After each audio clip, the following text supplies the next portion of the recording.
This थी। conference will और now be recorded. वो उसके सोने के टाइम में ही मुझे थोड़ा बाथरूम जाना था, तो मैं बाथरूम चली गई। और बाथरूम से ही मुझे इतना जोर से एक आवाज सुनाई दिया, बाहर कुछ हो रहा है। तो मैं बाथरूम का डोर ओपन की, तो मुझे सुनाई दिया कि मेरी बच्ची उठ गई है। और मैं भागकर उसके पास जब आई, तो मैंने उसे देखा कि वो पूरा कांप रही थी। और वो इतने जोर से मुझे पकड़ के उसने रखा, और रो पड़ी, और मामा मामा बोल के रो रही थी। एंड वो एक दिन था जिसको मैं आज तक भुला नहीं पाई। और वो दिन ऐसा था, उसी दिन मुझे बहुत ये एक अंतरात्मा हिल जाता है ना एक चीज के। 5 मिनट के लिए भी बच्चे माँ को छोड़ नहीं पाते हैं, और इन्हीं बच्चियों को हम अपने से अलग करके वो हमसे दूर जाकर अपना संसार बिठाएंगी। और ये चीज जब मेरे दिमाग में आता है, और मेरे सारे रोंगटे खड़े हो जाते हैं। और ये सिर्फ ये आप लोगों को लगेगा अभी मातृ सम्मेलन ही चल रहा है और ये क्या बात कर रही है ये सब।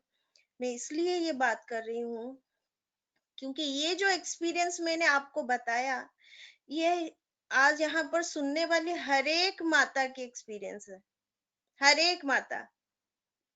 बच्चे क्या होते हैं माँ के लिए, ये किसी को समझाने की जरूरत नहीं है। लेकिन बात ये है कि वो एक इंसिडेंट मुझे हमेशा, उस दिन जब मैं रात शाम को प्रेयर करने के लिए ठाकुर जी के पास बैठी, और मेरे गोदी पे वो बैठी, और वो बिल्कुल मुझसे अलग नहीं होना चाहती थी। वो टाइम पर मैं ठाकुर जी को देखकर यही सोच रही थी कि कैसे मेरे बच्ची को मैं अपने से अलग करूं, क्योंकि हमेशा तो मैं उसके साथ नहीं रहूंगी। तो मैं उसको ऐसा क्या दूं जिससे वो निर्भीक होकर निर्भुल जीवन यापन करे। कैसे वो स्ट्रांग बने। हर जगह तो मैं उसके ऊपर नहीं झांक सकती कि वो क्या कर रही है क्या नहीं कर रही है। हर जगह मैं उसको पूरा उसके ऊपर में नजर नहीं रख सकती। लेकिन एक डर तो मन में रहता है, कहीं मेरी बच्ची के ऊपर कुछ गलत तो नहीं हो जाएगा, कहीं वो कुछ गलत तो नहीं कर देगी। लेकिन ये सब चीजों के ऊपर जाकर मैं उसको ऐसा क्या दूं जिससे मेरा जो ये दर्द है वो थोड़ा कम हो, और वो स्ट्रांगली आगे बढ़े। क्योंकि उसके ऊपर सिर्फ उसका दायित्व तो नहीं है, क्योंकि आगे जाकर वो भी एक माँ बनेगी, उसका भी संसार होगा, और बहन करके उसको ही तो चलना होगा। बहुत सोचने की बाद एक चीज दिमाग में आया, और मन थोड़ा हल्का हुआ ठाकुर को देखकर। अरे, मैं उसको कुछ दे पाऊं या ना दे पाऊं, मैं उसका भविष्य पैसों से संवारूं या शिक्षा से संवारूं, ये तो पता नहीं। लेकिन मैं उसका भविष्य संवार सकती हूँ एक काम करके, अगर मैंने उसको सही संस्कार दे दिया। और वो संस्कार है मेरे ठाकुर जी का। ये जो संस्कार की बात मैं कर रही हूँ, ये संस्कार तभी मेरे बच्चे में आएगा अगर वही संस्कार मेरे अंदर प्रस्फुटित हो। अगर वही संस्कार मैं प्रॉपरली वहन करूं, तो अपने आप मेरे बच्ची के अंदर आ जाएंगे। क्योंकि उसका और मेरा जो रिलेशन है, जो तार है, वो जन्म के सूत्र से बंधा है। और यही जन्म का सूत्र एक माँ ही यही सूत्र को निभा सकती है, यही सूत्र को स्ट्रांग बना सकती है, और यही सूत्र के थ्रू अपने बच्चे के अंदर वही संस्कार डाल सकती है जिस संस्कार के बारे में हमारे ठाकुर जी ने बार बार बोला है। अब चलिए ठाकुर जी का संस्कार की ओर थोड़ा नजर डालते हैं। ठाकुर हमेशा एक चीज बोले हैं कि सत्संग का ये जो मेन पर्पस, ये जो सत्संग है, हम लोग मातृ सम्मेलन करते हैं, ठाकुर जी के बारे में इतना डिस्कशन करते हैं, हर वक्त यही चिंतन में रहते हैं, नाम ध्यान करते हैं, प्रार्थना करते हैं, किताबें पढ़ते हैं, जजन जाजन इष्टवृत्ति सस्ते सदाचार सब कुछ मानने की बात होती है। इसका जो मूल तत्व क्या है पता है? इसका मूल तत्व है अच्छा इंसान कैसे आएंगे। अब ये अच्छा इंसान वाला बात क्या है? अच्छा इंसान, ठाकुर बोलते हैं सत्संग is a man making factory, जहां पर अच्छे संतान प्रोड्यूस किए जाते हैं। ठाकुर ये भी बोलते हैं अच्छे इंसान बनाए नहीं जाते, अच्छे इंसान जन्म दिए जाते हैं। इसीलिए जन्म के ऊपर ठाकुर जी ने सबसे ज्यादा प्रायोरिटी दिया हुआ है। कैसे अच्छे संतान आ सकते हैं? तभी अच्छे संतान आ सकते हैं अगर अच्छे माता मिले, अच्छे पिता से, तो वो जो बौपन होता है। लेकिन अगर माता अच्छी नहीं हुई ना, तो जितने भी अच्छे पिता क्यों न हो, संतान अच्छे नहीं होंगे। और इसीलिए बहुत सारे नीति नियम दिए गए हैं, बहुत सारे संस्कार की बात किए गए हैं, और सबसे ज्यादा माओ के ऊपर ठाकुर जी ने इम्पोर्टेंस इसीलिए दिया है कि वे जितना भी अच्छा क्यों ना हो, अगर मिट्टी अच्छा नहीं हो, मिट्टी उर्वर नहीं हो, तो वो बीज बढ़ेगा कैसे, फलेगा कैसे, फूलेगा कैसे। और ये जो माताएं हैं, हम लोग जो हैं, हम ये मिट्टी के सदृश है। और हमारे में जितना प्योरिटी हो, हमारे संस्कार, हमारे पवित्रता, हमारे जो भी एकाग्रता, सब कुछ हमारे प्योरिटी के ऊपर ही निर्भर करता है। वो बीज को हम कैसे अच्छे करके बढ़ाए और जन्म दिए। चलिए ठाकुर जी के सुप्रजनन नीति के ऊपर ठाकुर जी ने क्या क्या बोला है, कुछ बानियां हम लोग सुनते हैं।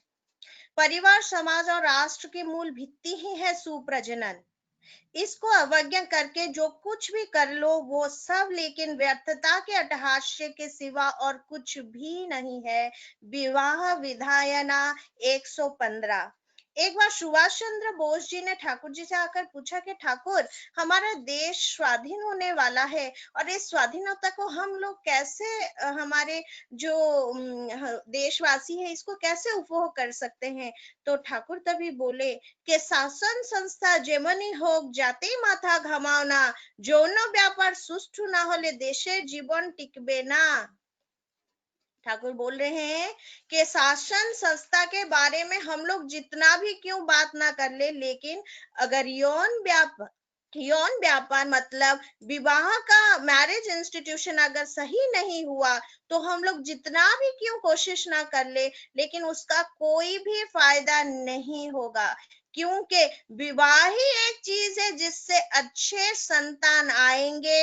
अच्छा संतान आएगा तभी तो अच्छे जेनरेशन बनेंगे, अच्छे जेनरेशन बनेंगे तभी तो अच्छा राष्ट्र बनेगा, अच्छा राष्ट्र बनेगा, और वो राष्ट्र समाज सब उस जेनरेशन को बेस करके बढ़ता जाएगा। इसी विषय पर ठाकुर जी ने और एक बानी दिया है। वो बोल रहे हैं कि जनन विभ्राट जेई एलोरे क्रमे क्रमे राष्ट्र छे, लाख ऐश्वर्य थाकना केनो आपोत सेता जाबी बे अनुश्रुति, तृतीय खंड और पेज नंबर 13। और इसका मतलब ये है कि अगर राष्ट्र में जनन विभ्राट होने लगे, बढ़ने लगे, जनन विभ्राट मतलब मैरिज इंस्टीट्यूशन में अगर प्रॉब्लम बढ़ने लगे, तो जितना भी ऐश्वर्य क्यों ना हो, वो सुख समृद्धि जितना भी क्यों ना हो, प्रसिद्धि जितना भी क्यों ना हो, वो पानी की तरह बह जाएगा। इसका मतलब जो भी हो विवाह के ऊपर ठाकुर जी ने बहुत बहुत प्रायोरिटी दिया है। आलोचना प्रसंग के प्रथम खंड में भी ठाकुर बोल रहे हैं कि अगर मनुष्य का फल हम ठीक ठीक से ना करें, और जितना भी अच्छा धान और गेहूं का फसल क्यों ना कर ले, इसका कोई भी फायदा नहीं होगा। इसलिए पिता और माता का कल्चर्ड और संस्कारी होना बहुत आवश्यक है, और खेत और वेज का संगति भी आवश्यक है। मनुष्य को लेकर समाज है। मनुष्य जितना अच्छा होगा उतनी ही अच्छी समाज होगी। सोसाइटी अच्छा होने का मतलब ये है कि अच्छे इंसान का पैदा होना। अच्छे बच्चे जितने होंगे उतनी अच्छी योग्यता होगी, और समाज उसी तरह से प्रगतिशील होगी। जिसका फल देर से मिलता है उसका इसी क्षण आरंभ कर देना चाहिए। जितनी देर होगा उसका फल भी उतनी ही देरी से प्राप्त होगी। और इसी संदर्भ में पूज्यपाद श्री श्री बौद्धा भी विवाह विधान का भूमिका पेज में ये बोल रहे हैं कि पेड़ के डाली को, पेड़ का मूल को काट कर उसके डाली पे हम जितना भी पानी क्यों ना डाल दे, उसका कोई भी फायदा नहीं होगा। और इसी पेड़ का मूल जो है, ये जो सृष्टि का पेड़ का जो मूल है, ये जो राष्ट्र का उन्नति का पेड़ का जो मूल है, वो है विवाह, मतलब मैरिज इंस्टीट्यूशन। ये ठाकुर जी ने एकदम से क्लियर कर दिया है। अब प्रश्न ये उठता है कि मैं इतना एक्साइटेड होकर हो, या इतना इस चीज के लिए सीरियसली मैंने बोलना क्यों शुरू किया है। बहुत माँ ये सब चीजें बोलते हैं, लेकिन मैं जब एक बार क्या हुआ ना, पूज्यपद बाबा दादा के साथ ऐसे ही बात करने के मौका मिला, और ठाकुर जी की वो दया है। उस समय मैंने बाबा दादा से पूछा कि दादा, मैंने बहुत बार सोचा है कि शिशु में मनोविज्ञान और ठाकुर जी के यूजेनिक्स थ्योरी के ऊपर मैं कुछ एनालिटिकल वे में लिखना चाहती हूँ, क्या मैं वो लिख सकती हूँ। तभी पूज्यपाद बाबा दादा ने मुझे दो कहानी सुनाया था, और वो कहानी मैं आप लोगों के साथ शेयर करना चाहूंगी। कि पहला कहानी ये था, जब सीता माता को राम ठाकुर रावण से छुड़ाकर अयोध्या लेकर आए। अयोध्या में क्या हुआ ना, कुछ दिनों के बाद माता सीता गर्भवती हुई। जब माता सीता गर्भवती हुई तो बहुत खुशियां मनाए जा रहे थे, लेकिन उसी बीच में ही माता सीता को लेकर वाल्मीकि के आश्रम में छोड़ने के लिए भगवान राम जी ने लक्ष्मण जी को आदेश दे दिया, और उनको जाकर वाल्मीकि के आश्रम में छोड़ दिया गया। और इसी वजह से आज भी भगवान राम जी के ऊपर बहुत ही क्रिटिसिज्म होता है कि वो तो पुरुषोत्तम थे, वो पुरुषोत्तम होकर भी ऐसा क्यों किया उन्होंने। और सच बात बोलूं, ये प्रश्न मेरे मन में भी बहुत बार उठा था, लेकिन पूज्यपाद बाबा दादा ने वो बात क्लियर किया कि ये चीज ठाकुर जी से भी प्रश्न किया गया कि ठाकुर, राम ठाकुर तो पुरुषोत्तम थे, पुरुषोत्तम होकर भी उन्होंने सीता माता के साथ इतना अन्याय कैसे किया। तभी ठाकुर बोल रहे हैं कि बात वैसा नहीं है। राम ठाकुर को जब पता चला कि अयोध्या वासी सीता माता के बारे में बहुत सारे नेगेटिव बातें कर रहे हैं, और वही नेगेटिव बातें अगर सीता माता के कान में पड़ेगा तो उसका जो प्रभाव है उनके गर्भ संतान के ऊपर आएगा। इसीलिए ये सब नेगेटिव एनवायरनमेंट से दूर रखने के लिए उनको लेकर वाल्मीकि जी के आश्रम में छोड़ा गया, ताकि आश्रम का जो पॉजिटिव एनवायरनमेंट में उनके संतान का जन्म हो। और ये हुआ, लवकुश बहुत ही पावरफुल जन्म हुए। ये कहानी सुनाने के बाद दादा ने मुझे एक चीज बोला कि पुरुषोत्तम जो भी करते हैं, जो भी बोलते हैं, जो भी नियम देते हैं, वो सामने से कुछ भी नेगेटिव लगे, लेकिन उसका प्रच्छद पट में जो मानसिकता होता है, जो ये होता है, वो कंप्लीट पॉजिटिव ही होता है। और उसका फल देर से आता है सच, लेकिन वो फल पॉजिटिव ही आता है। और वही हुआ राम ठाकुर के ऊपर, हम कितना भी प्रश्न उठा ले, लेकिन संतान तो पावरफुल आए।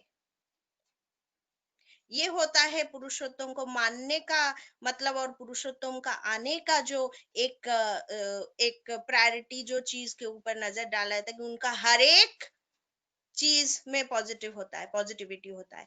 देन सेकंड स्टोरी उन्होंने बोला कि जब प्रहलाद आए, प्रहलाद जब अपने माता के गर्भ में थे, तब असुर और दानव और देवता के बीच में बहुत युद्ध हो रहा था। और उसी बीच अपने गर्भस्थ संतान और पत्नी, गर्भवती पत्नी और उसके गर्भस्थ संतान को प्रोटेक्शन देने के लिए हिरण्यकश्यप ने उनको जाकर एक ऋषि के आश्रम में छोड़ दिया, क्योंकि ऋषि के आश्रम के अंदर देवता लोग कभी भी नरहत्या नहीं करेंगे।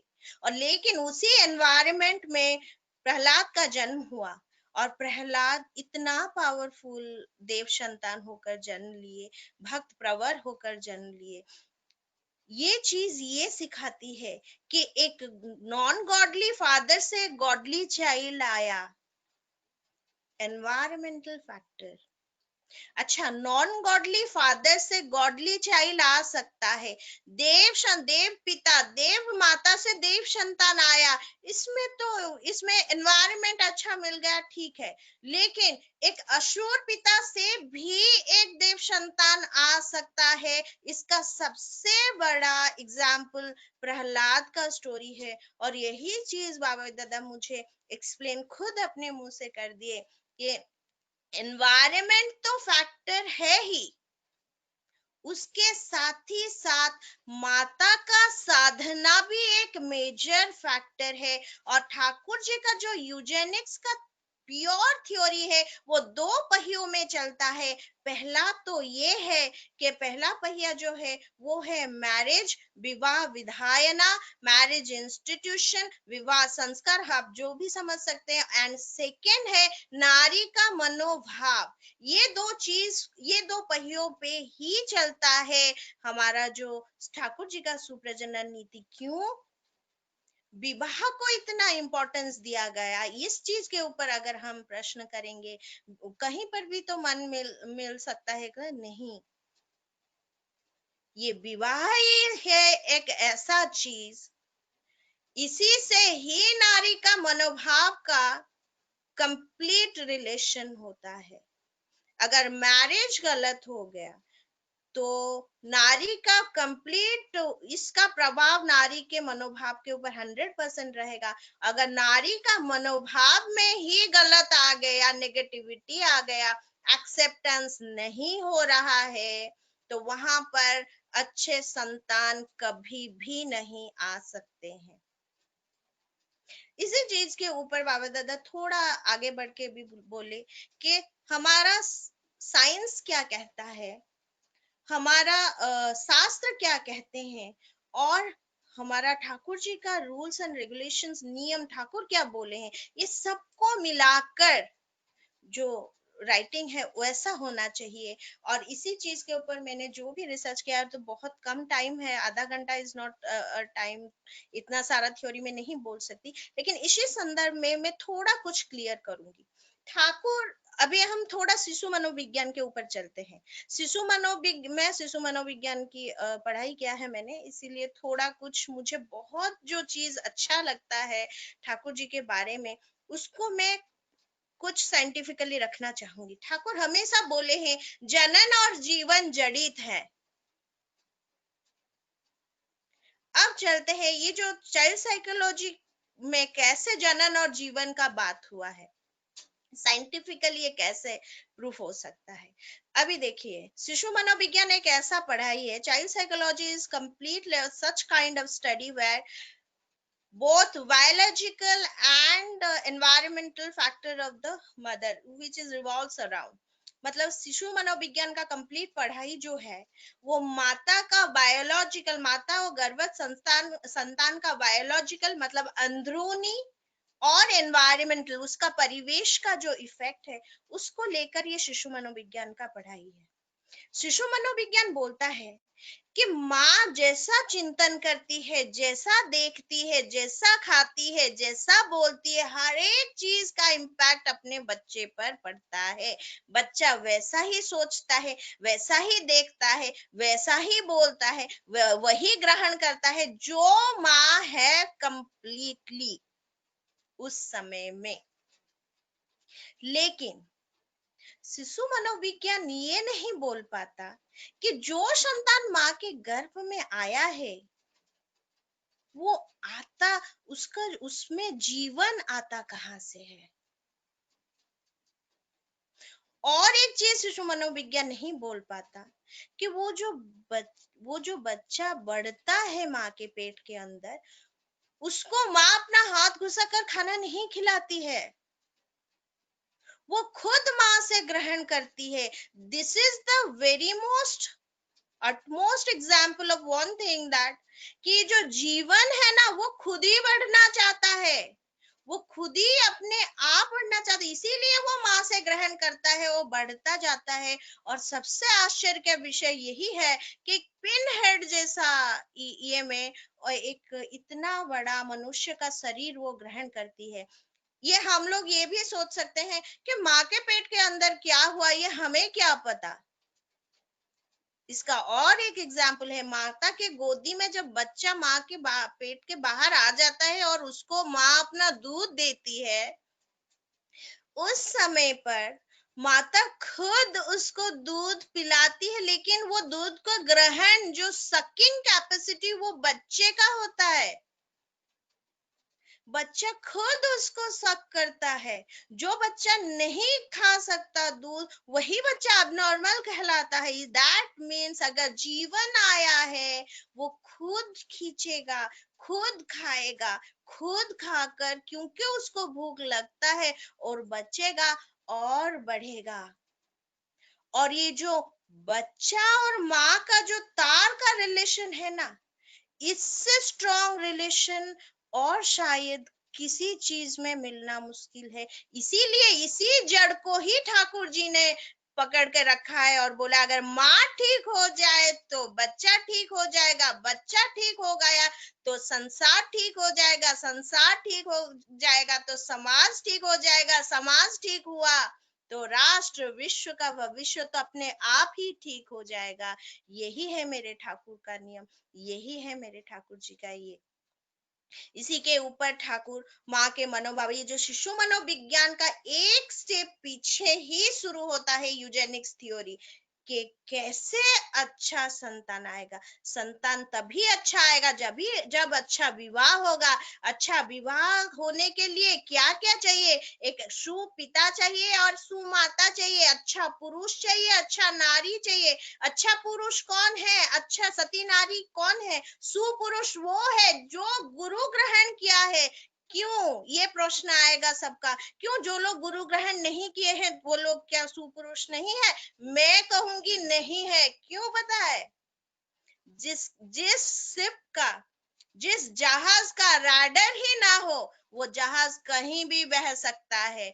और जिसके जीवन में गुरु ना हो, उसके तो कोई आइडियल ही नहीं है। कल वो क्या करेगा क्या नहीं करेगा, किसको पता। आइडियल सेंट्रिक होना पड़ेगा। और सती नारी वही है जो अपने पुरुष को अपने गुरु के मुखी कर सके, और गुरुमुखी करने के लिए, आदर्श मुखी करने के लिए उसको वही उसके अंदर वो वाला फीलिंग्स जनरेट करना पड़ेगा, जैसे हिरण्यकश्यप के अंदर कयादू ने वो सेंटिमेंट जनरेट की और उसी भाव से अपने पति को ग्रहण की और अच्छा संतान ला दिया। इसी के लिए विवाह के ऊपर बहुत सारा थ्योरी है, बहुत सारी बातें हैं। इसका तो और एक अलग ही टॉपिक है, उसको कभी फिर से अगर बुलाएंगे तो वो उस टॉपिक के ऊपर बोलूंगी। लेकिन कुछ चीजें माँ के आज तो माँ के ऊपर ही उठा है बात, तो माँ के ऊपर ही बोल देती हूँ। और 5 मिनट समय है शायद, हाँ।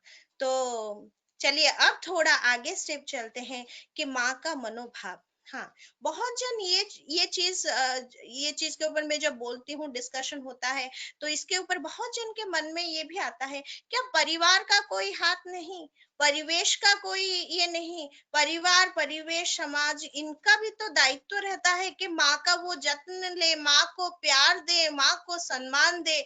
हाँ, मैं बोलती हूँ, हाँ, ठाकुर भी यही बोले हैं कि परिवार का भी दायित्व है, समाज का भी दायित्व है, वो नारी की तरफ वो सम्मान दृष्टि से देखे, उसको वो फील कराए, उसको वो अफेक्शन दे, वो दे, सब ठीक है। लेकिन एक चीज मैं बोलूंगी, अगर समाज, परिवेश, राष्ट्र हमारी तरफ वो सम्मान सबको, मतलब सबके नसीब में वो नहीं होता है, अगर ना भी है, तो भी घबराना नहीं है, तो भी घबराना नहीं है। हम नारी शक्ति हैं, हम चाहें तो बदल सकते हैं, यही तो ठाकुर बोल रहे हैं। हर एक नेगेटिव सिचुएशन में अपने अंदर वो नारी शक्ति को जगाना है, दृढ़ रहना है, और वो प्रॉब्लम को ओवरकम करना है। और हमारे सर पे, हमारे ऊपर जो सबसे बड़ा दायित्व है, उसको निभाना है। और इसी को अच्छी तरह से निभाने के लिए हमें जीवन में ठाकुर मिले हैं। और ठाकुर से बड़ा और चीज क्या है, जिसके जीवन में मालिक है, उसका कभी भी, हाँ, भले ही उसके जीवन में बहुत स्ट्रगल आ सकता है, लेकिन उसका कभी भी प्रॉब्लम नहीं होगा, वो ओवरकम करेगा ही करेगा। और यही नारी के मनोभाव के ऊपर मैं एक दो कहानी बोलती हूँ, कि अगर नारी का बहुत ही इच्छा शक्ति स्ट्रांग है, तो फिर वो कंप्लीट नेगेटिव एनवायरनमेंट में भी अच्छा संतान लाएगी। और लेकिन नारी के मनोभाव में यदि अगर विकृति आ जाए, हमें पता भी नहीं चलता, संतान के अंदर भी वो विकृति आ जाएगा, प्रश्न तो नारी की ही होगी। इसीलिए ये चीज के ऊपर दो कहानी बोल के खत्म करूंगी। एक कहानी था कि एक डेली लेबर था। वो डेली लेबर क्या करता था, हरदम अपने काम के लिए जाता था। एक दिन उसके सामने एक साहब आ जाते हैं, और वो साहब को देखकर वो इतना इंस्पायर हो जाता है, सबको पूछने लगता है कि ये कौन है, इनको इतना सब सलाम क्यों करते हैं, इनको इतना सम्मान क्यों देते हैं। तो वो सब लोग उसको बोलते हैं, ये जज साहब है। और उनका जो पर्सनालिटी देखकर वो इतना इंस्पायर हुआ कि वो जाकर अपने बीवी को बोला, पति पत्नी दोनों मिलकर हमेशा वो जज साहब की बातें करते, और सपने देखने लगे कि काश हमारा भी एक ऐसा ही संतान हो जो भविष्य में जाकर जज बने। और वही सपना लेकर वो उन दोनों में मिलन हुआ, और उनका एक पुत्र संतान पैदा हुआ, वो भविष्य में जाकर जज बना। ये इस चीज के ऊपर ठाकुर जी यही बोलते हैं कि ट्रांसमिशेबल जो क्वालिटी होता है, वो माँ के अंदर होता है। माँ अगर चाहे तो कंप्लीट नेगेटिव एनवायरनमेंट में भी, कि डेली लेबर के घर में कुछ भी नहीं होता, फिर भी उसके घर में जज जैसा शोल आ गया, कैसे? माँ का गंभीर इच्छा वो कैच की, वो चीज को वो खींच कर लाई। और इसके ऊपर वो जो परिवेश का चीज है, इसके ऊपर भी अलग एक टॉपिक है, उसके ऊपर अभी गहरे में नहीं जा सकते, तो मैं थोड़ा थोड़ा ओवर जंप करके जा रही हूँ। फिर और एक स्टोरी भी माँ है। प्लीज, माँ एक रिक्वेस्ट है माँ, प्लीज आज मतलब टाइम ओवर हो जाए तब भी कोई बात नहीं, आप 4:30 बजे तक कंटिन्यू करिए माँ, कोई दिक्कत नहीं। अच्छा ठीक है, तो फिर मैं पूरा डिटेल जा रही हूँ, ठीक है? 4:30 तक मिलेगा ना टाइम? जी माँ जी। अच्छा, ओके। तो फिर अभी थोड़ा और डिटेलिंग में जाते हैं। अभी ये तो नारी का मनोभाव के ऊपर मैं बोल रही थी, लेकिन इससे पीछे एक बहुत जड़ी हुई बात है। वो है, हम थोड़ा वो यूजेनिक साइंस के ऊपर मैं थोड़ा आपको इंट्रोडक्शन लूं, क्योंकि सुप्रजनन एक्चुअली होता क्या है। जब मैं भी पहले जब पढ़ती थी सुप्रजनन के ऊपर, तो मैंने सिर्फ ठाकुर जी के बारे में पढ़ा कि कैसे अच्छे संतान जन्म लेंगे, ये बेसिक ऊपर। जब मैं डिटेलिंग में गई, तो Eugenix is a complete science. और ये साइंस एक ऐसा साइंस है जिसके ऊपर मतलब जिसके ऊपर बहुत सारा रिसर्च हुआ है, 400 बीसी से, from the time of Plato इसके ऊपर रिसर्च हुआ है। लेकिन अभी हम टर्म को थोड़ा समझेंगे। What is eugenics, what is सुप्रजनन। Eugenics is a such kind of science जहां पर जेनेटिक फैक्टर को यूज करके अच्छे प्रजाति को जन्म दिया जाता है। जैसे कि अच्छे क्वालिटी के गेहूं है, धान है, आप अच्छे ब्रीड का गाय होते हैं, अच्छे ब्रीड के कुत्ते होते हैं। लेकिन ठाकुर बोलते हैं कि अच्छे ब्रीड का इंसान के बारे में रिसर्च क्यों नहीं हो रहा है। जब इसके बारे में आता है बात तो सब कोई चुप हो जाते हैं, ऐसा क्यों। तो ये ठाकुर जी का एक क्वेश्चन था। लेकिन जब मैं बैकग्राउंड में गई, जब प्लाटो के टाइम का रिसर्च मैंने फॉलो किया, आप सब भी ये चीज के ऊपर थोड़ा डिटेलिंग में अगर जाना चाहते हैं, you can go and follow Wikipedia, Google and everything. बहुत सारी चीजें इस मैटर पे है और बहुत सारी किताबें भी हैं रिलेटेड टू, आपको मिल जाएगा। लेकिन मैं थोड़ा छोटा मतलब छोटा छोटा करके मैं बोलती हूँ। तो इसका सारांश से बताती हूँ कि 400 बीसी में जब प्लाटो का हुआ तो वहां पर भी अच्छे मेटिंग का बात था। अच्छे जीन का पुरुष, अच्छे जीन का औरत, उसका शादी करवाना उनका पर्पस था। और अच्छे, जिस तरह से दोनों के अच्छे क्वालिटीज आए और अच्छा बच्चा पैदा हो। तो इस संदर्भ में एक बहुत इंपॉर्टेंट बात ये था कि जो जेनेटिक फैक्टर को यूज करके अच्छे प्रजाति को जन्म देना, तो फिर ये जीन फैक्टर है क्या। जीन फैक्टर ये है कि यहाँ पर जितने भी साइंस स्टूडेंट है, जो भी है, तो या फिर आजकल तो क्लास 6-7 के बच्चों को भी जेनेटिक फैक्टर अच्छे से पता है, बायोलॉजी में रहता है। तो वो जो जी क्रोमोसोम, ह्यूमन सेल के अंदर क्रोमोसोम्स होते हैं, क्रोमोसोम को लगकर जीन्स होते हैं। और ये जो जीन होता है, ये हमारे दादा परदादा, हमारे जो फैमिली का जितना अच्छा और बुरा क्वालिटी, सब ये जीन वहन करता है।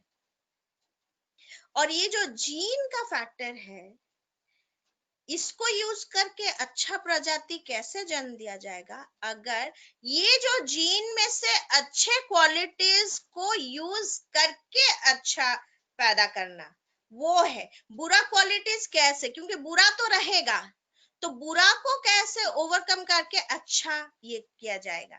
यहीं पर आ जाता है मैरिज।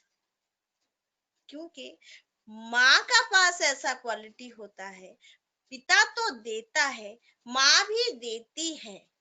पिता से 23 आता है क्रोमोसोम, ये माँ से भी 23 आता है। 46 क्रोमोसोम्स, 23 जोड़ा मिलकर एक जाइगोट फॉर्मेशन होता है। लेकिन साइंस में ट्विस्ट यहाँ है कि ये जो पिता में से माँ रिसीव करती है, पिता का जो आता है, उसमें से माँ कितना पॉजिटिव रिसीव करती है या नेगेटिव रिसीव करती है, वो जो चूजिंग कैपेसिटी मदर में होता है। यहीं पर आता है ठाकुर जी का नियम। इसीलिए नारी का पवित्रता, नारी का एकाग्रता के ऊपर इतना इंपॉर्टेंस दिया गया है। क्योंकि चूज, अगर माँ उतनी चूजी हो, अगर माँ पॉजिटिव हो, अगर माँ इष्ट प्राण हो, अगर माँ में वो कैपेसिटी हो, तभी तो वो वही चीजें ग्रहण करेगी पिता से। अगर माँ ही नेगेटिव, तो वो पिता का नेगेटिव क्वालिटीज ही ग्रहण करेगी। Here is the base. तो फिर चूजिंग कैपेसिटी माँ की है, बायोलॉजिकली, जेनेटिकली। तो फिर क्या choosing capacity person wise woman का नहीं रहा? हाँ रहा। इसीलिए हमारे शास्त्रों में वर्ण व्यापार किया जाता था, जो जो चीज का था कि नारी वर्ण करेगी, नारी खुद चूज करेगी। और ठाकुर जी भी यही चीज बोले हैं। तो फिर चॉइस कौन किसको करेगी? चॉइस का व्यापार कहाँ आ गया? तभी वो चॉइस करेगी। देखिए, हम लोग जाते हैं मोबाइल खरीदने के लिए, हम लोग जाते हैं ड्रेसेस खरीदने के लिए, बाजार में हम लोग जाते हैं, हाँ। अगर मुझे अच्छा ब्रांड के बारे में पता ही ना हो तो मैं इसको उसको जो मुझे मिलेगा वो चूज करूंगी। लेकिन अगर मुझे प्रॉपर ब्रांड पता हो कि मुझे एप्पल लेना है, मुझे नोट 9 लेना है सैमसंग का, मुझे ये लेना है वो लेना है, ब्रांड के बारे में अगर मुझे नॉलेज हो तभी तो मैं परफेक्ट ब्रांड चूज करूंगी। अगर मुझे ब्रांड ही ना पता हो तो मैं चूज कहां से करूंगी। इसी वजह से नारी शिक्षा इम्पोर्टेंट है, इसी वजह से नारी की दीक्षा इम्पोर्टेंट है, इसी वजह से नारी का संस्कार इम्पोर्टेंट है। अगर वो खुद संस्कारी हो तो वो संस्कारी ही चूज करेगी। अगर वो खुद शिक्षित हो तो शिक्षावान चूज करेगी। अगर वो खुद योग्य हो तो योग्यता देखकर चूज करेगी। और यही चीजें, यही ज्ञान मेरे गुरु ने दिया है, इसी के ऊपर इंपॉर्टेंस दिया गया है। इसी वजह से नारी नीति है, देवी सुक्त है, नारी पथे है, इतने सारे आलोचना है, विवाह विधायना है, दीपरखी में हर जगह पर ठाकुर जी ने इतना इंपॉर्टेंस दिया है नारी के ऊपर। हम लोग छौड़ार गान गाते हैं ना, छौड़ार गान में हम लोग जो जो चीजें गाते हैं, वो जो संस्कार की बातें हम लोग गाते हैं, वो क्यों गाते हैं? हमारे अंदर वो चीज जनरेट करने के लिए। हम वो संस्कार प्रस्फुटित करेंगे हमारे अंदर, वही हमारे जो बच्चे बच्चियों को देंगे, उनके अंदर वही चीजें प्रस्फुटित होंगी। और ये चीज, ये काम एक माँ ही कर सकती है, क्योंकि माँ ही खाना खिलाती है। अपने शरीर से देती थी, शरीर से निकल जाने के बाद अपने हाथों से देती है, अपने मन और अपने ध्यान से। और इसी वजह से नाम दिया गया, ताकि हम हर वक्त नाम करके, हर वक्त इष्ट प्राण होकर, इष्ट को दिमाग में रखकर हमारे ही संस्कार उनके तरफ विचरण करे, उन्हीं को ही बांट दे, वही हमें वहन करके चलेंगे।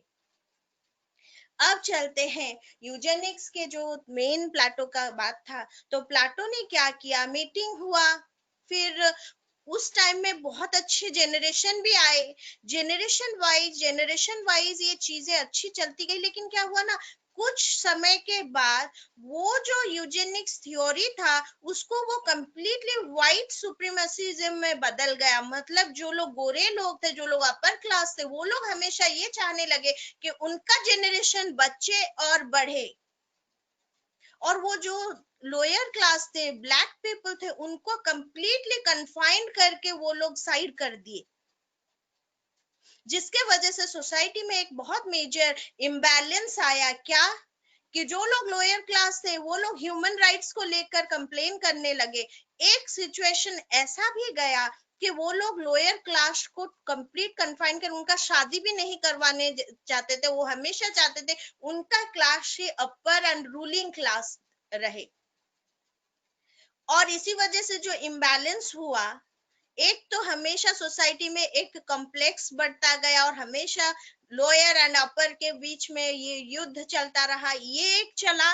सेकेंड थिंग ये है कि उनमें इतना बुद्धि आ गया कि वो लोग क्या करते गए ना, अपना डोनर सेंटर बना दिए, एक स्पर्म डोनर सेंटर बना दिए, और वो लोग ओवरी में उसको इंजेक्ट करके अननेचुरल तरीके में, अच्छे अच्छे जो अपर क्लास लोग थे उनका जीन को लेकर वो लोग अपने इंजेक्ट करके, टेस्ट ट्यूब बेबी करके, सरोगेटेड मदर करके, ये सब करके वो लोग बच्चा पैदा करने लगे। लेकिन अगर इतना रिसर्च था तो जेनरेशन इतना डाउन ट्रेंड क्यों हो रहा है, और होता ही जा रहा है। हमारा ये जो विश्व है ये ध्वंस की तरफ ज्यादा जा रहा है। ऐसा क्यों हुआ?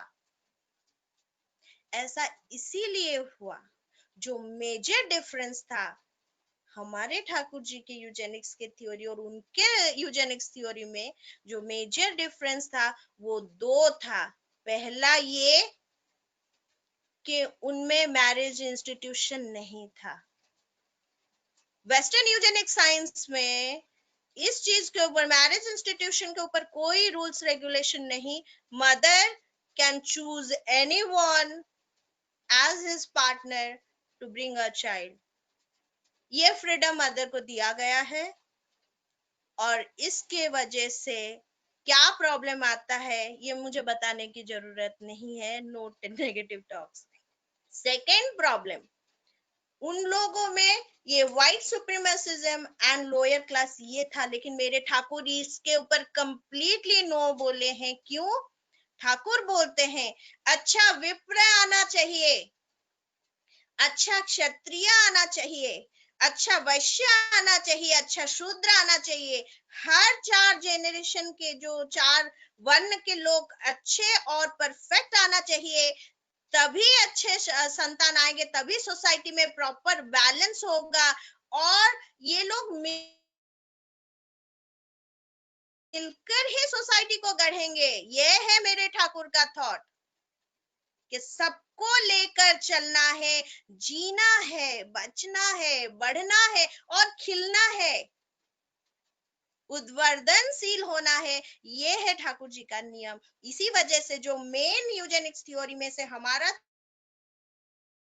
थ्योरी बहुत प्रॉपर एंड स्ट्रांग है, और ये सिर्फ मेरे ठाकुर नहीं बोलते हैं, यही संस्कार हमारे शास्त्र भी बोलते हैं। शास्त्रों में विवाह के ऊपर जो जो नियम दिए गए हैं उसको सिर्फ सिंप्लीफाई करके ठाकुर जी ने बोला है। मैंने बोला कि नारी का मनोभाव कंप्लीटली विवाह के ऊपर डिपेंड करता है। क्यों करता है, अब हम उसके ऊपर आएंगे। देखिए, मैरिज के ऊपर ठाकुर जी बोलते हैं 3 तरीके के मैरिज हैं। वन इज अनुलोम श्रवण विवाह, अनुलोम अश्रवण विवाह एंड प्रतिलोम विवाह। अनुलोम श्रवण विवाह वो होता है, शादी एक ऐसा चीज होता है, मैंने बोला इससे पहले कि नारी को चूजिंग कैपेसिटी दिया गया है, नारी चूज करेगी। नारी उसको उतना ही ज्ञान होना चाहिए कि वो अपने हिसाब से अच्छा चूज करेगी। क्यों?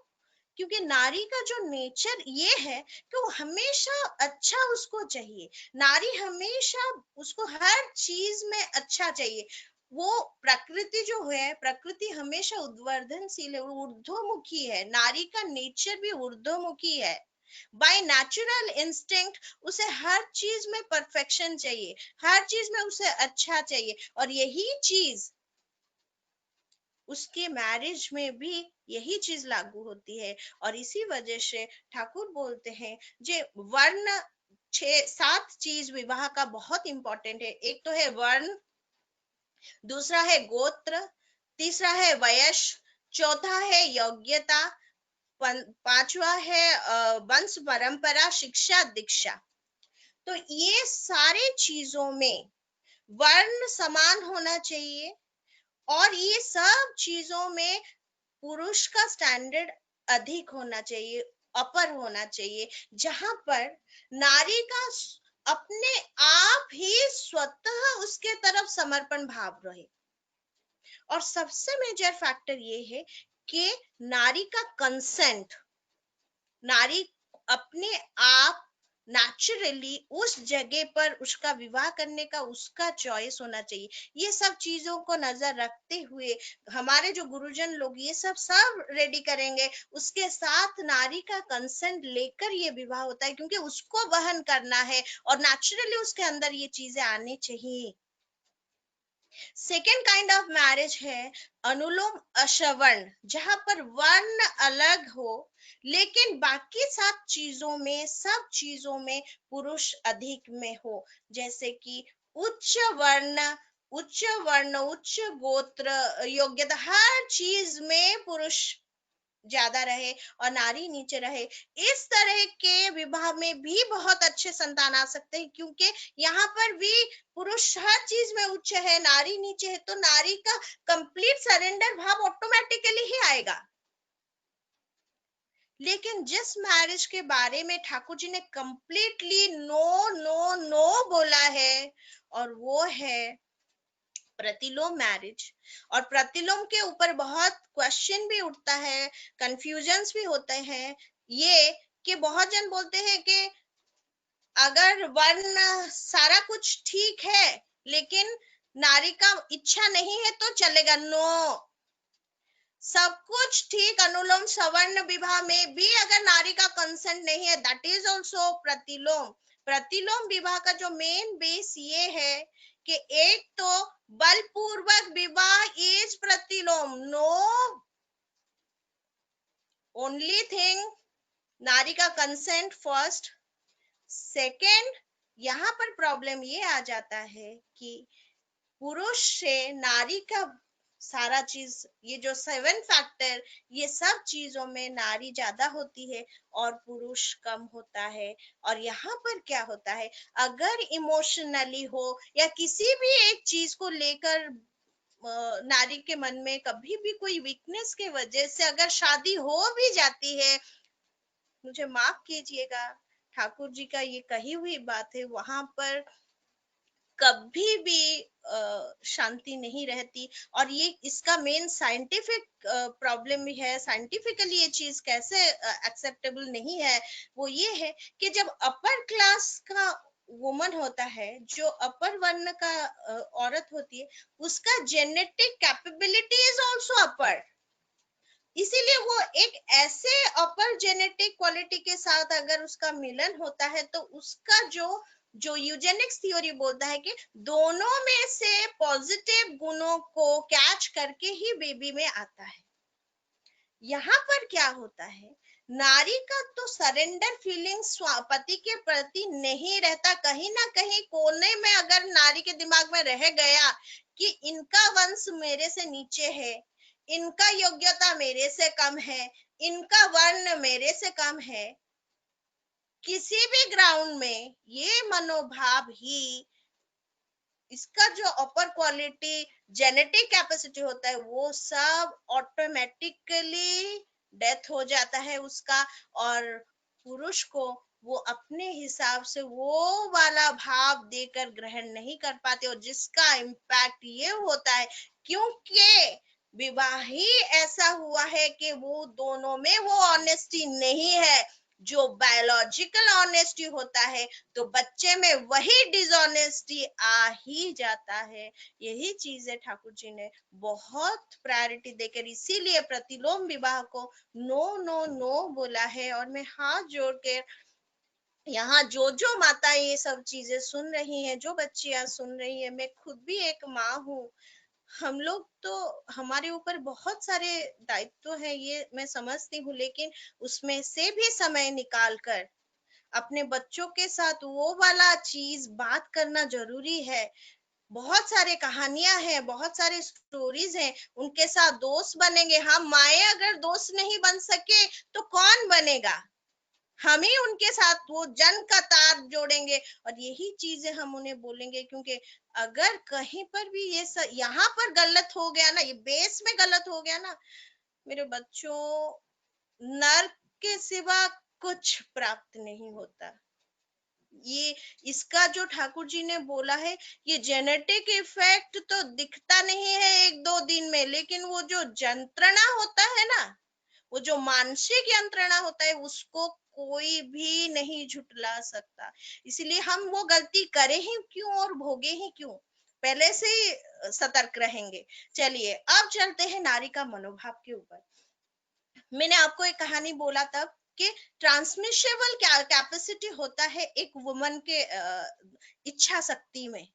वो अगर चाहे अपने पति में भी वो वाला क्वालिटीज खींच के ला सकती है। ये ठाकुर जी की कही हुई बात है और ये सच है। प्रकृति जो चाहेगी वही कर सकती है, करवा सकती है। इसीलिए तो वो प्रकृति स्वरूपिणी है, इसीलिए ही तो वो शक्ति है। लेकिन अगर कंसंट्रेशन में व्याघात हो जाए तो सारा शादी ठीक होकर भी, नियम ठीक होकर भी, जो प्रोडक्शन वो गलत निकल जाएगा। और इसी के ऊपर एक कहानी है। 2 बंधु थे। पहला, जो दोनों बंधु में से एक बंधु का डेथ हो गया एक्सीडेंट में, तो वो जो सेकंड फ्रेंड था और उसकी बीवी थी, ये दोनों इस फ्रेंड के साथ बहुत इमोशनली अटैच थे। हमेशा उसी के बारे में बात करते थे, मन खराब करते थे और बोलते थे कि ऐसा क्यों हुआ, मेरा दोस्त को ऐसा क्यों हुआ, इतने कम एज में उसका ये हो गया। यही चीज उन दोनों में बात होते होते एक दिन उन दोनों का मिलन होता है, और ये मिलन में उनका एक संतान पैदा होता है। वो संतान भविष्य में जाकर जातिस्मर निकलता है। जातिस्मर वो होता है जिसको पूर्व जन्म की बात याद रहता है, और वो बोलता है कि मैं ना तुम्हारा वही दोस्त हूँ जो एक्सीडेंट में मर गया था, और तुम लोग मेरे बारे में इतना बात कर रहे थे, इतना मेरे बारे में सोच रहे थे, तो मैं तुम्हारी पत्नी के गर्भ में ही आ गया।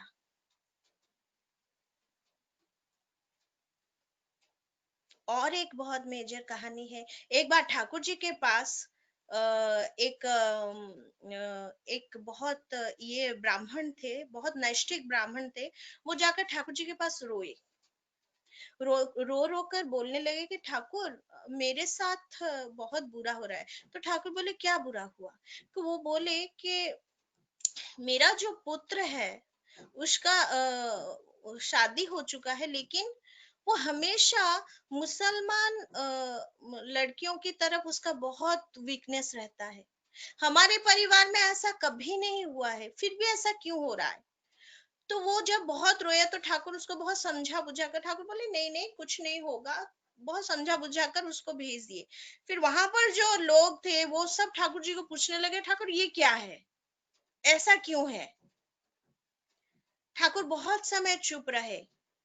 फिर बहुत जब उनको पूछा गया तब वो जाकर ठाकुर जी उनको बोले कि सुनो, तुम जाकर उस माँ को पूछो कि उसका क्या किसी मुसलमान के प्रति उसका वीकनेस था क्या?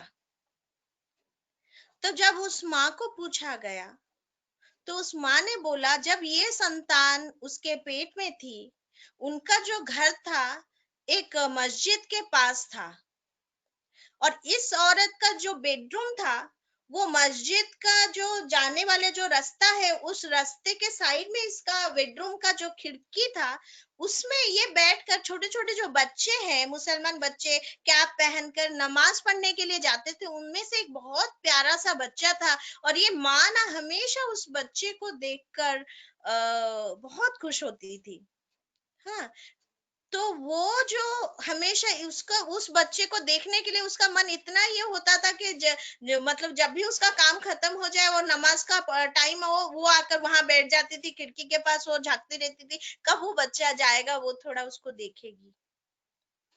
और जिसका फल ये आया कि उसका जो संतान पैदा हुआ उसको उसका नेचुरली ही मुसलमान बच्चियों की तरफ उसका वीकनेस बढ़ता गया।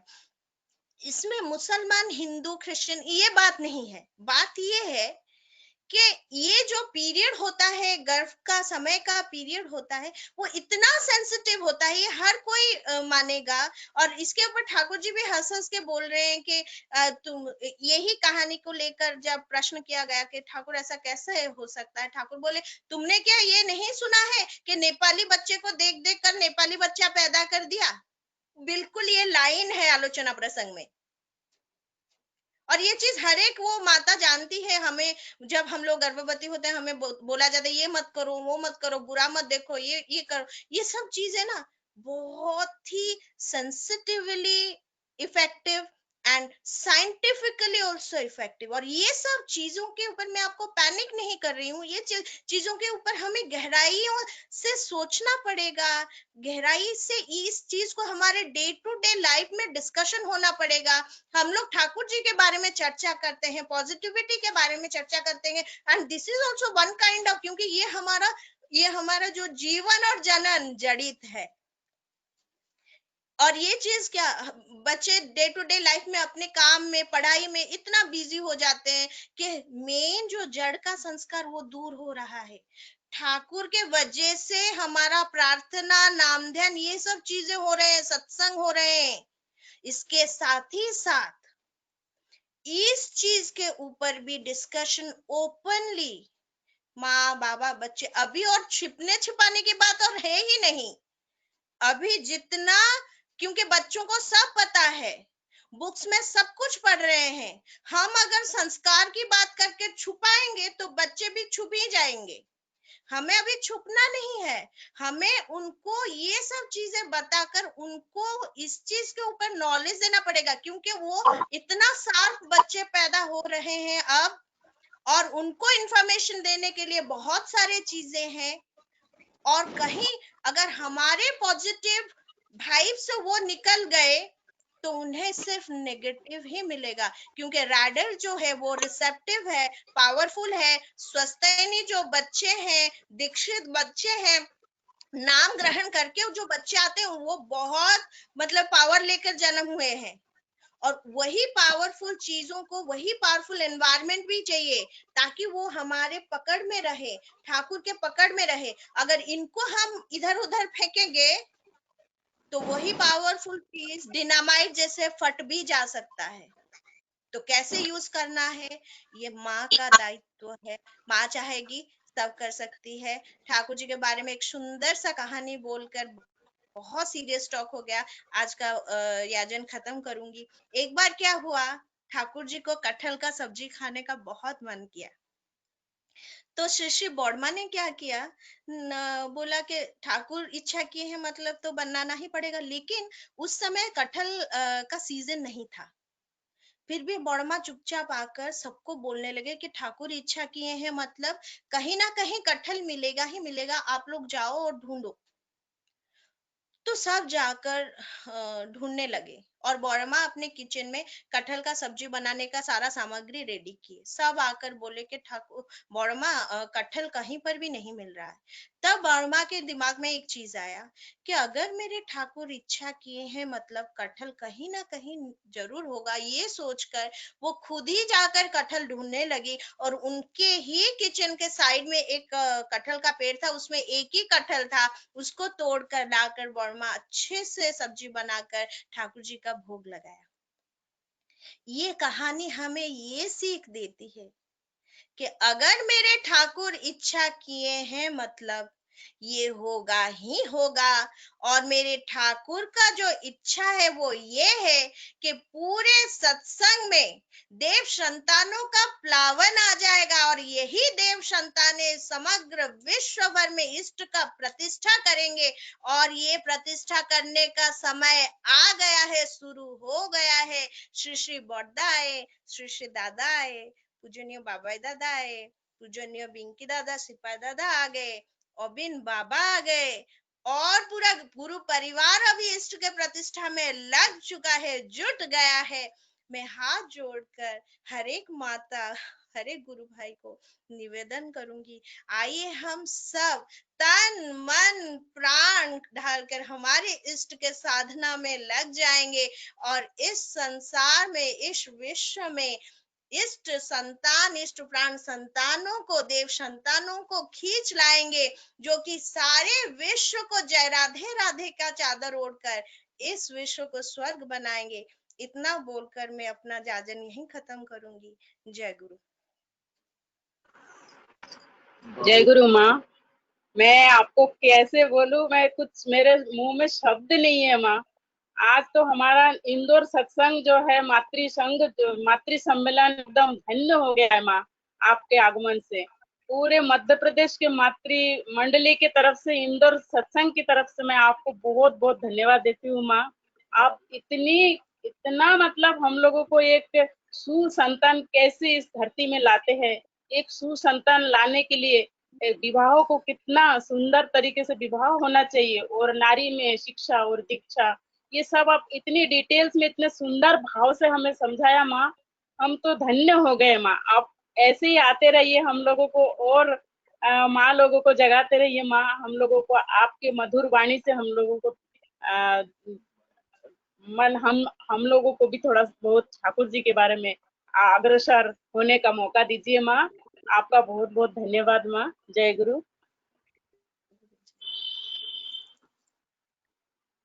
अब आप मुझे इतना टाइम दिए, इसलिए मतलब बहुत बहुत आभार व्यक्त करती हूँ।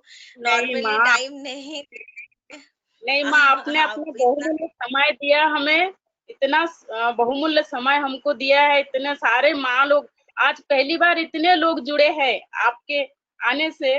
सारे माँ लोगों को किस तरह से, छोटे छोटे बच्चियों को भी शिक्षा मिली है, किस तरह से इस मतलब कहते हैं ना, आप अभी कह रही थी कि जैसे एक सुसंतान से एक सुंदर घर का निर्माण होता है, एक सुंदर घर निर्माण होता है तो समाज का निर्माण होता है, और एक सुंदर समाज से देश का निर्माण होता है। तो इस देश में सुसंतान आएगा तो ये देश की जो मतलब ये जो परिस्थिति है ये बिल्कुल परिवर्तन हो जाएगा, फिर सतयुग का आगमन होगा माँ। बहुत सुंदर भाव आपका, और बहुत सुंदर तरीके से हम लोगों को, आज तो मैं कह सकती हूँ कि कोई भी माँ ऐसा नहीं है जो नहीं समझे आपकी बात को। बहुत सुंदर माँ, आपको बहुत बहुत धन्यवाद माँ। जय गुरु। अब सत्संग की कड़ी को आगे बढ़ाते हुए समापन की जाते हैं। अब